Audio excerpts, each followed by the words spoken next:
If you turn off her heartbeat, you'll be turning off mine too. Ethan Crawford's voice came out low enough that only the surgeon standing across the consultation room could hear it. Yet somehow it carried more weight than the storm hammering against the hospital windows. Outside, sheets of rain blurred the skyline of downtown Charlotte until the glittering towers looked like fading shadows. Inside, the fluorescent lights cast a pale reflection across polished tile floors, where every hurried footstep echoed with quiet urgency. Ethan stood perfectly still in his tailored charcoal suit, his hands clenched so tightly at his sides that his wedding band-free fingers had turned white. The billionaire who could negotiate billion-dollar mergers without blinking couldn't bring himself to sign a single medical authorization. The doctor laid a folder gently on the table between them. "Mr. Crawford, we don't have much time." Ethan lowered his eyes toward the paperwork. The patient's name stared back at him with unbearable familiarity. Naomi Brooks, 30 years old. Emergency admission. Severe pregnancy complications. Condition critical, but stable. He stopped reading after the second line because nothing beyond her name seemed real anymore. 3 months. It had been exactly 3 months since he'd forced himself to walk away from the only woman who had ever made his enormous world feel small enough to call home. 3 months since he'd looked directly into her tear-filled eyes and spoken words cruel enough to make her hate him. 3 months since he'd convinced himself that losing her was the only way to keep her alive.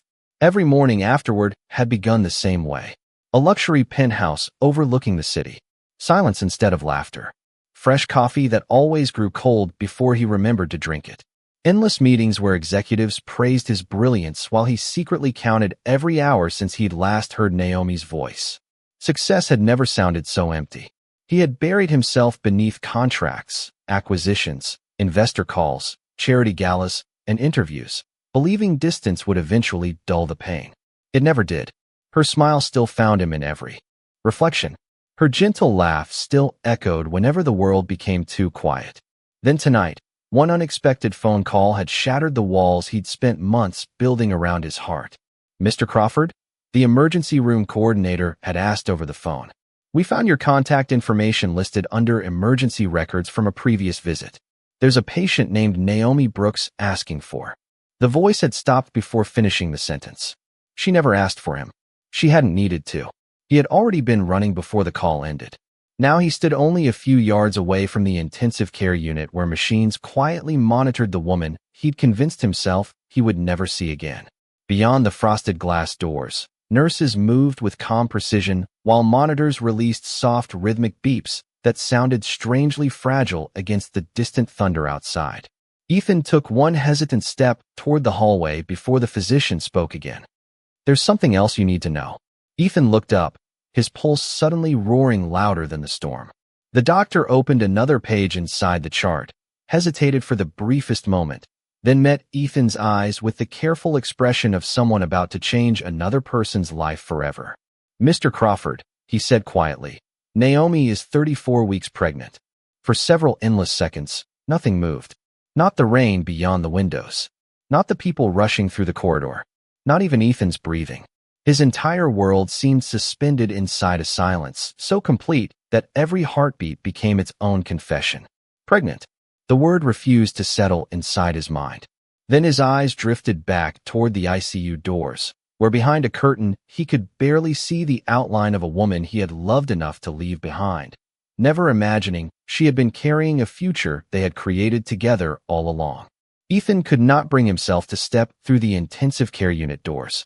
Instead, he rested one trembling hand against the cool glass, watching only the faint silhouette beyond the curtains while memories he had spent months trying to bury returned with breathtaking clarity. It had all begun on a bright October afternoon at St. Gabriel Medical Center, the largest nonprofit hospital in Charlotte. Ethan had arrived surrounded by attorneys, financial advisors, and board members to announce a $25 million pediatric expansion funded by Crawford Holdings. Cameras flashed. Reporters called his name. Hospital executives rehearsed polished speeches about generosity and corporate responsibility. Everyone's attention followed the billionaire until a cup of coffee slipped from an intern's nervous hands, splashing across the marble floor near the entrance. Before security could react, A woman wearing navy blue nursing scrubs quietly knelt with paper towels, smiling at the embarrassed young volunteer instead of criticizing him. "It is only coffee," she had said with a warmth that seemed to calm the entire lobby. People matter more than polished floors. Ethan noticed her because nobody else did. She was simply another nurse moving efficiently through another busy shift, her natural curls tucked beneath a cap, her identification badge reading Naomi Brooks. While executives competed for his attention, she focused entirely on comforting a frightened child waiting for surgery. She crouched until she was eye level with the little boy, showing him how to fold a paper airplane from an appointment reminder card. Within seconds, his tears became laughter that echoed beneath the high glass ceiling. Ethan found himself watching longer than he intended. The presentation ended, but Naomi remained in his thoughts. 2 weeks later, he returned without photographers or executives, carrying nothing except a baseball cap and a quiet excuse to inspect construction progress. Instead, he wandered into the hospital cafeteria where Naomi sat alone beside a window during her 15-minute break, eating homemade chicken soup from a reusable container while reading a paperback novel. She looked up, recognized him immediately, and smiled as though he were simply another visitor instead of one of the wealthiest men in North Carolina. "You look lost," she teased gently. Ethan laughed for the first time in days. "Maybe I am." She invited him to sit, not because of his reputation, but because every empty chair deserved company. Their conversation flowed effortlessly from favorite books to childhood memories, from southern thunderstorms to family traditions, never once touching stock prices or luxury homes. Naomi spoke about her late grandmother, who believed kindness was the only investment guaranteed to grow. Ethan admitted that he sometimes felt invisible despite appearing on magazine covers every month. She listened without judgment, seeing the exhausted man beneath the tailored suit. Their friendship slowly became a quiet routine. Some evenings they shared sandwiches from a small deli across the street after her shift ended. Other nights they walked through Freedom Park carrying hot chocolate as autumn leaves drifted across the walking paths. Ethan left his driver behind more often, choosing ordinary conversations over exclusive galas. Naomi never asked how much his watch cost or what company he planned to acquire next. Instead, she asked whether he remembered to call his mother, whether he slept enough, and whether success still left room for happiness. For the first time in years, Ethan realized someone loved him without expecting anything in return. Standing outside the intensive care unit months later, he finally understood that those ordinary moments had quietly become the most extraordinary part of his entire life, and he had willingly walked away from them believing sacrifice was the same as protection. The words 34 weeks pregnant continued echoing through Ethan's mind long after the physician walked away to consult with the surgical team. He remained frozen outside the intensive care unit, unable to reconcile the fragile woman lying behind the glass with the life they had unknowingly created together. His thoughts drifted back to the final weeks before everything fell apart, to the season when happiness had seemed almost permanent. Naomi had slowly become part of every corner of his world without ever trying to change it. She still drove her aging silver sedan to the hospital every morning before sunrise. She still brought homemade meals to elderly neighbors on her days off. She still volunteered at the community health clinic twice a month even after exhausting 12-hour shifts. Ethan admired that nothing about her kindness depended on who was watching. She loved quietly, naturally, and completely. He had already begun searching for a modest house with a wide front porch because Naomi once admitted she dreamed of drinking sweet tea while watching summer sunsets instead of living above the clouds in a glass penthouse. For the first time, his future was measured by ordinary moments instead of quarterly earnings. Then everything changed during a private board meeting one rainy Monday morning. Richard Crawford, Ethan's uncle and the longest-serving member of Crawford Holdings, requested everyone except Ethan remain after the meeting ended. The older man's expression carried none of its usual warmth. Without speaking, he placed a thin brown envelope across the conference table. Inside were photographs of Naomi leaving St. Gabriel Medical Center, shopping for groceries, visiting her grandmother's grave, and walking alone through Freedom Park. Ethan's heartbeat slowed into a cold, deliberate rhythm. Richard folded his hands calmly. You need to understand that when people cannot control you, they look for someone they can control instead. Ethan stared silently at the photographs. Richard continued in the same measured tone. Several powerful investors wanted Ethan to accept an arranged engagement with the daughter of another influential business family. Ethan had refused every discussion. Now those same people viewed Naomi as an obstacle standing between billions of dollars in future partnerships. Richard claimed he had intercepted conversations suggesting that reporters, private investigators, and ruthless competitors planned to invade Naomi's life until she either walked away or became overwhelmed by public attention. No threats had been spoken directly, only promises that her peaceful life would disappear. Ethan demanded names, but Richard shook his head. "You cannot fight shadows," he replied quietly. "The only way to protect her is to make certain she is no longer connected to you." Ethan spent the following week barely sleeping. Every morning, he watched Naomi, laughing with children in the pediatric wing, completely unaware of the invisible storm gathering around her. Every evening he searched for another solution and found none. He hired additional private security without telling her. He ordered discreet background investigations. Every report returned the same unsettling conclusion. Powerful people had indeed begun asking questions about Naomi Brooks. Finally, on a crisp Friday evening beneath the golden lights of the small restaurant where they had celebrated her birthday only weeks before, Ethan made the most painful decision of his life. Naomi smiled as she reached across the table for his hand, but he gently pulled away before she could touch him. Confusion slowly replaced the warmth in her eyes. Ethan forced himself to speak words that felt completely foreign. He told her their relationship had been a mistake, that their worlds had never truly fit together, and that he needed someone whose life matched his own. Every sentence felt like another piece of his own heart breaking away. Naomi remained astonishingly calm. She did not argue. She did not raise her voice. She simply searched his face with quiet sadness, as though she sensed the man speaking those words was not the man she had fallen in love with. When she finally stood to leave, tears shimmered in her eyes, but her voice never trembled. "I hope whatever you are protecting is worth losing the truth." Ethan watched her walk into the cool autumn night without ever looking back, believing he had just saved the woman he loved, while never realizing she was already carrying the greatest secret of both their lives. When Naomi walked out of the restaurant that night, she carried no anger in her heart, only questions that refused to leave her. The autumn air felt colder than it had only an hour earlier as she wrapped her light sweater tighter around herself and drove home through quiet streets lined with glowing porch lights. Every familiar corner of Charlotte reminded her of Ethan. The bookstore where he had insisted on buying every novel she casually mentioned. The small bakery where they argued over which pie tasted better during Thanksgiving. The park bench, overlooking the lake where they had once promised to make time for ordinary happiness, no matter how complicated life became. She replayed his words again and again, yet none of them matched the man she had known. Ethan had looked distant, almost frightened, but never cruel.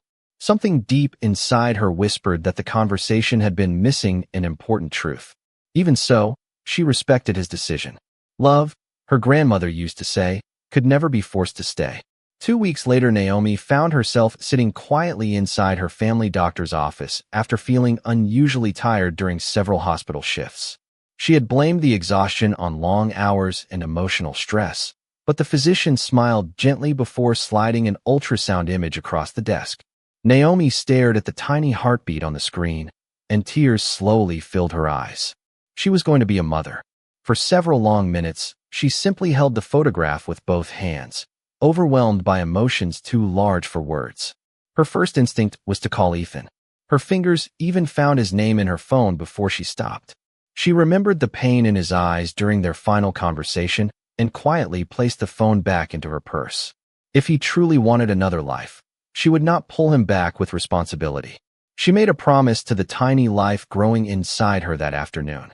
Her child would always know love, even if it came from only one parent. Life gradually settled into a rhythm built on quiet determination. Naomi accepted extra nursing shifts whenever they became available, often working evenings after finishing full daytime schedules. She continued volunteering at the community clinic whenever her strength allowed, because she could never ignore families who had even less than she did. Her coworkers noticed the growing fatigue beneath her warm smile, But Naomi always reassured them she was simply preparing for a busy future. She never complained about swollen feet after 12 hours on the hospital floor.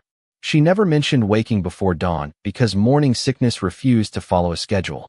She simply kept moving with the same quiet grace that had always defined her. At home, she transformed the small second bedroom of her modest apartment into a nursery, one careful step at a time. A gently used rocking chair arrived from a neighbor across the hall. Tiny baby clothes came from church donation drives and generous friends at the hospital. She painted soft yellow stars across one wall because she wanted her child to grow up believing light could always be found, even during the darkest nights. Sometimes she would sit in the unfinished room after work, resting one hand against her growing belly while reading children's books aloud. She imagined little laughter filling the apartment, tiny footsteps running across worn hardwood floors, and bedtime stories ending with sleepy smiles. On especially quiet evenings, she found herself wondering whether the baby would inherit Ethan's thoughtful eyes or his calm smile whenever he listened more than he spoke. Those thoughts always ended with a silent prayer instead of regret. Winter slowly gave way to spring, but the long hours and constant physical demands began taking a visible toll on Naomi's health. Friends urged her to slow down, yet medical bills, rent, and preparations for the baby left little room for rest. She believed she still had enough strength to carry both her responsibilities and her dreams. She had no way of knowing that one ordinary rainy evening, only weeks before her due date, a sudden medical emergency would bring her back to the one place she never expected to see again, where destiny had been quietly waiting for both her and Ethan all along. Rain arrived just before sunset, washing the streets of Charlotte beneath a steady gray curtain that softened traffic lights into blurred circles of color. Naomi finished her 12-hour shift at St. Gabriel Medical Center with tired eyes and aching feet, yet she still stopped at the neighborhood grocery store to buy fresh fruit, oatmeal, and a tiny pair of yellow baby socks she found on clearance. She smiled as she placed them gently inside her reusable shopping bag, imagining how impossibly small they would look on her child's feet. By the time she stepped back outside, the rain had grown heavier. She pulled her coat closed over her rounded belly and carefully made her way toward her aging sedan. Every movement demanded more energy than it had only a month before. Her breathing felt slightly shorter, and a dull pressure settled across her lower back. But she reminded herself that the doctor had said the final weeks of pregnancy were rarely easy. She started the engine, adjusted the heater, and began the familiar drive home through streets glistening beneath reflections of storefront lights. Halfway across the city, she noticed her vision becoming strangely unfocused. The bright headlights of passing cars stretched into soft halos. She blinked several times, believing exhaustion was finally catching up with her after too many weeks without proper rest. Then a wave of dizziness rolled over her so suddenly that she tightened both hands around the steering wheel. Her heart raced. She immediately guided the car into the parking lot of a small community library and switched on the hazard lights. For several quiet moments, she rested her forehead against the steering wheel, taking slow, careful breaths exactly as she had taught countless anxious patients to do. One hand instinctively rested against her stomach. "We are going to be all right," she whispered softly. "Just give Mommy 1 minute." But the weakness did not fade. Instead, another sharp wave of discomfort reminded her that something was no longer right. Naomi reached for her phone with trembling fingers and called emergency services before she could begin doubting herself. Within minutes, flashing lights reflected across the rain-covered pavement as paramedics arrived. They spoke gently, helped her onto a stretcher, and reassured her that both she and the baby would receive immediate care. Because St. Gabriel Medical Center had the nearest high-risk maternity team available that evening, the ambulance returned to the very hospital where Naomi had spent years caring for others. As the emergency department doors opened, familiar faces instantly recognized the nurse who had always comforted everyone else. Now she was the patient. Physicians moved quickly but calmly, performing examinations while nurses monitored both mother and baby with practiced precision. Outside the treatment area, hospital administrators quietly reviewed emergency contact information stored in Naomi's medical file. One name immediately stood out: Ethan Crawford. Months earlier, during a charity event held at the hospital, Naomi had completed updated emergency paperwork after participating in a staff wellness program. At the time, Ethan had still been the person she trusted most in the world. No one had ever removed his name.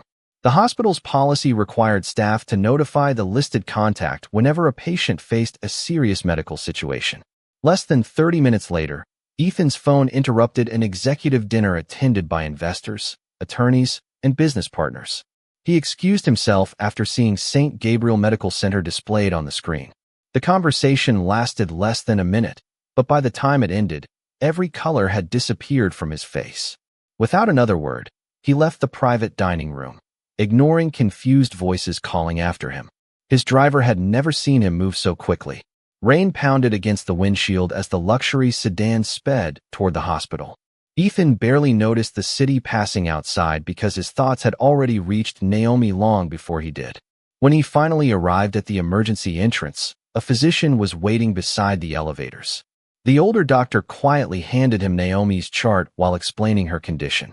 Ethan's eyes searched desperately for answers until they stopped at a single line that made the world around him fall completely silent. Estimated gestation, 34 weeks. Father, Ethan Crawford. The intensive care unit had always been a place where Naomi brought comfort to frightened families, but tonight its quiet hallways felt unfamiliar even to those who worked there every day. The steady rhythm of heart monitors blended with the soft hum of air vents, while warm light spilled across polished floors that reflected every passing nurse like silent shadows. Ethan finally gathered enough courage to step inside her room. The faint scent of antiseptic mixed with the clean smell of fresh linens, and for one impossible moment it felt as though time had simply paused instead of moving forward without them. Naomi rested peacefully beneath a light hospital blanket, her breathing supported by oxygen flowing gently through a small tube beneath her nose.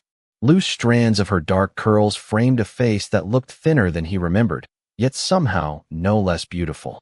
One hand rested naturally across her stomach, almost as though she were protecting the tiny life sleeping beneath her heart, even while she slept herself. Ethan slowly pulled a chair beside the bed and lowered himself into it, without making a sound. His eyes drifted toward the ultrasound images clipped neatly to the medical chart hanging near the foot of the bed. He stared at the tiny outline of their baby for what felt like an entire lifetime. Tears blurred his vision before he even realized they had begun to fall. They landed quietly against his clasped hands, disappearing as silently as every opportunity he had thrown away. He reached forward with trembling fingers and gently held Naomi's hand. It felt cooler than he remembered, but the familiar softness instantly carried him back to evenings spent walking through Freedom Park beneath autumn trees, when she would slip her hand into his without saying a word because silence had always been enough between them. Ethan lowered his head. "I thought leaving would save you," he whispered, his voice breaking beneath the weight of months spent pretending not to care. "I thought if they believed I stopped loving you, they would leave you alone. I never imagined I was leaving you to carry everything by yourself." The room answered only with the quiet rhythm of medical equipment. Outside the large window, rain continued sliding down the glass in slow silver lines, each drop catching reflections from the city lights beyond. Ethan remembered every ordinary dream they had once shared. The little yellow house with the porch swing. Saturday mornings making pancakes, reading bedtime stories, teaching a child to ride a bicycle along tree-lined sidewalks. Dreams so simple that he had convinced himself there would always be another chance to live them. Now every one of them rested inside the fragile silence surrounding Naomi's hospital bed. A gentle knock interrupted his thoughts. Dr. Melissa Harper entered carrying the latest examination results. Her expression remained calm, but her eyes revealed the seriousness of the situation. She explained that Naomi's condition required constant monitoring over the next several hours. The medical team was focused on protecting both mother and baby, and while there was still reason for hope, difficult decisions might become necessary if either condition changed unexpectedly. Ethan listened without interrupting, absorbing every word as though each sentence became another promise he intended to keep. When the physician quietly left the room, he stood and walked toward the rain-covered window. Reflected in the glass was no longer the confident billionaire admired by financial magazines and television interviews. Instead, He saw a man stripped of every title except one he had never even known he possessed. Father. He placed one hand gently against the cool window before turning back toward Naomi. The silence inside the room no longer felt empty. It felt like a second chance waiting patiently for someone brave enough to tell the truth before it disappeared forever. Just before sunrise, the rain finally stopped. Pale morning light filtered through the hospital windows, painting soft streaks of gold across the quiet room where Naomi continued to rest. Ethan had not left her side once. His untouched coffee had grown cold hours earlier, and his expensive suit was wrinkled from an entire night spent sitting beside her bed, but none of it mattered anymore. Shortly after 6 o'clock, his phone vibrated for the first time since he had arrived. The caller identification displayed Richard Crawford. Ethan stared at the screen before answering. "Where are you?" Richard asked calmly. "The board meeting begins in 40 minutes. Ethan looked at Naomi sleeping peacefully only a few feet away. "I will not be there." A long silence followed. Richard finally spoke again, his voice carrying the same measured confidence Ethan had trusted for years. "You are making an emotional mistake." Ethan slowly stood and walked into the empty hallway outside the room. "Tell me the truth," he said quietly. "All of it." Richard sighed. "There is nothing more to tell." "Then why did private investigators stop following Naomi the day after I left her?" Ethan asked. "Why did every so-called threat disappear the moment I broke her heart?" The silence on the other end lasted just a little too long. Ethan felt something inside him finally connect.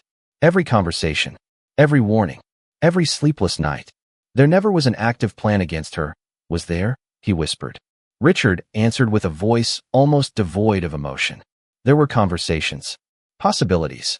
I exaggerated the risk because you refused to think rationally. Crawford Holdings cannot be built on emotion." Ethan closed his eyes. The hallway suddenly felt colder than the storm outside had ever been. "You lied to me." "I protected the company," Richard replied. "You would have thrown away generations of work for a nurse." Ethan looked through the glass window into Naomi's room. She lay peacefully beneath the blanket, completely unaware that months of loneliness had been built upon one calculated deception. "No," Ethan answered softly. "I would have chosen my family." Richard's voice sharpened. "She was never your family." Ethan looked toward the ultrasound photograph still clipped to her medical file. "She always was. I was simply too blind to see it." He ended the call before Richard could answer. For several moments, he stood motionless beneath the soft morning light, listening only to the distant sounds of nurses beginning another shift. Then he did something he had never imagined doing. He contacted the chairman of Crawford Holdings and requested an emergency board session by video conference. Within 30 minutes, every executive appeared on the screen inside a private consultation room. Ethan did not speak about profits or acquisitions. Instead, he calmly explained that Richard Crawford had manipulated critical personal decisions by presenting false information as verified intelligence. Independent investigators hired overnight had already confirmed there had been no organized campaign against Naomi. The evidence was clear. Several board members sat in stunned silence while others lowered their eyes, realizing how easily fear had been used to control the company's future. Before anyone could debate the issue, Richard quietly removed his glasses and admitted that he had believed separating Ethan from Naomi would secure the corporation for decades to come. His confession echoed through the room with surprising emptiness. Ethan listened without anger. The bitterness he had carried for months simply dissolved into exhaustion. "You protected a company," he said, "but you nearly destroyed the only life I ever wanted outside of it." The meeting ended with Richard's immediate resignation from every leadership position. Ethan signed the documents without hesitation. As he walked back toward Naomi's room, the morning sun finally broke through the clouds, filling the corridor with warm light that reflected across the polished floor. For the first time in months, there were no more lies standing between them. Only truth remained, and Ethan silently prayed it had not arrived too late. Late that afternoon, the first gentle sign of hope arrived with something almost too small to notice. Naomi's fingers moved ever so slightly within Ethan's hand. He looked up immediately, hardly daring to breathe as the heart monitor continued its calm, steady rhythm. A nurse smiled softly before stepping into the hallway to notify Dr. Melissa Harper. Within moments, the physician entered, carefully examined Naomi, and nodded with quiet confidence. "She is responding," she said. "She is still very weak, but this is exactly what we wanted to see." Ethan closed his eyes for only a second, overwhelmed by relief that felt too large for words. When Naomi slowly opened her eyes several minutes later, the bright hospital lights made her blink before her gaze settled on the familiar face sitting beside her bed. She looked confused at first, then surprised, and finally quiet. Neither of them spoke immediately. The silence between them carried months of unanswered questions, hidden sacrifices, and lonely nights that no apology could erase in a single conversation. Ethan gently stood beside her bed. "I know I do not deserve another chance to explain," he said, his voice steady despite the emotion filling every word. "But everything I told you that night was a lie meant to protect you. I believed people were coming after you because of me. I believed leaving was the only way to keep you safe. I was wrong." Naomi watched him carefully, saying nothing as tears slowly gathered in the corners of her tired eyes. Ethan continued before fear could silence him again. He told her about Richard, about the photographs, about the fabricated threats, about every sleepless night spent pretending that walking away had been strength instead of fear. Finally, he reached into the inside pocket of his jacket and placed a folded envelope on the blanket beside her. Inside were copies of Richard Crawford's written confession, his resignation from Crawford Holdings, and every investigation proving Naomi had never truly been in danger from the people Ethan had feared. "I should have trusted you instead of trusting fear," Ethan whispered. "I made the decision alone because I thought love meant carrying every burden by myself. Instead, I abandoned the person who would have carried it with me." Naomi slowly turned her eyes toward the envelope, but did not open it. Instead, her hand rested lightly across her stomach before she looked back at Ethan. "You missed 34 weeks, she said softly. There was no anger in her voice, only sadness. Ethan nodded, unable to deny a single word. "I know." Tears slipped quietly down his face. "And I will spend the rest of my life trying to earn every day I lost." Naomi studied him for a long moment, searching his face just as she had on the night he ended their relationship. This time there was no mask hiding behind carefully chosen words, only honesty. She reached for his hand with slow, careful movement. Ethan froze, almost afraid to believe she still wanted to touch him. Her fingers gently wrapped around his. "I never stopped loving you," she whispered. "I just stopped understanding you." The weight inside Ethan's chest finally broke. He lowered his head and carefully pressed her hand against his forehead, overcome by gratitude more than relief. Dr. Harper quietly returned a few minutes later carrying encouraging news. Both Naomi and the baby were responding well to treatment, and the latest examinations showed steady improvement. More rest would still be necessary, but the immediate danger had begun to pass. Warm evening sunlight spilled through the hospital window, replacing the gray skies that had filled the city only hours before.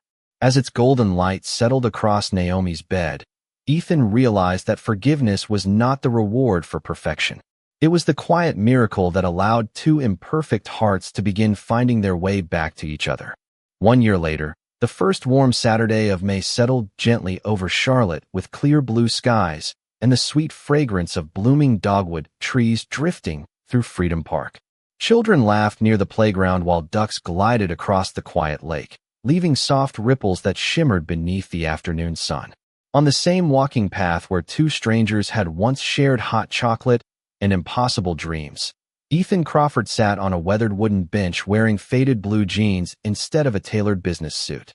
Resting comfortably against his shoulder was a tiny little girl wrapped in a pale yellow blanket, peacefully asleep after an exciting morning at the park.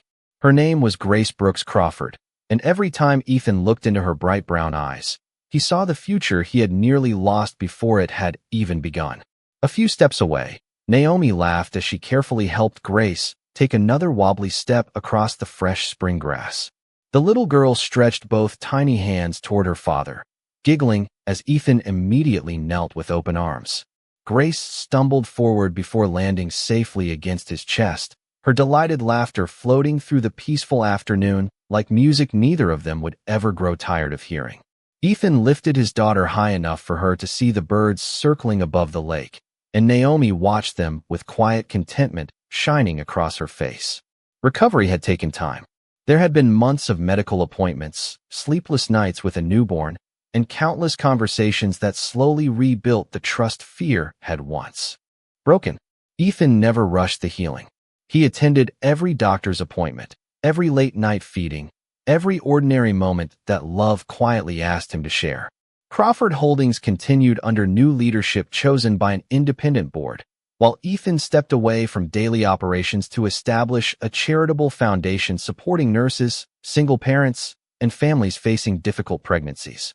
He often smiled whenever reporters asked why one of the country's most successful businessmen had changed his priorities so dramatically. His answer never varied. The greatest investment I ever made was learning that people matter more than power.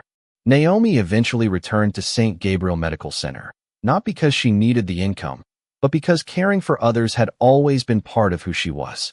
Her co-workers welcomed her back with warm embraces, and every hallway that once reminded her of loneliness now echoed with gratitude instead. Sometimes new nurses recognized Ethan from television interviews when he quietly appeared carrying flowers after her shift. He never corrected anyone who assumed he was simply another proud husband waiting for the woman he loved.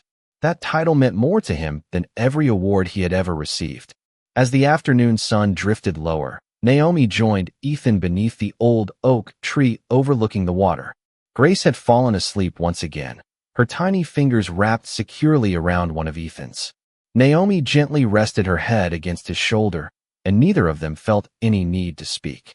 The breeze moved softly through the leaves above them, scattering warm patches of sunlight across the grass where their daughter dreamed peacefully in her father's arms.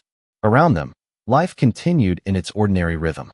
Families picnicked beneath colorful blankets. Friends walked their dogs along winding paths. Somewhere in the distance, a little boy laughed so loudly that several strangers smiled without even knowing why.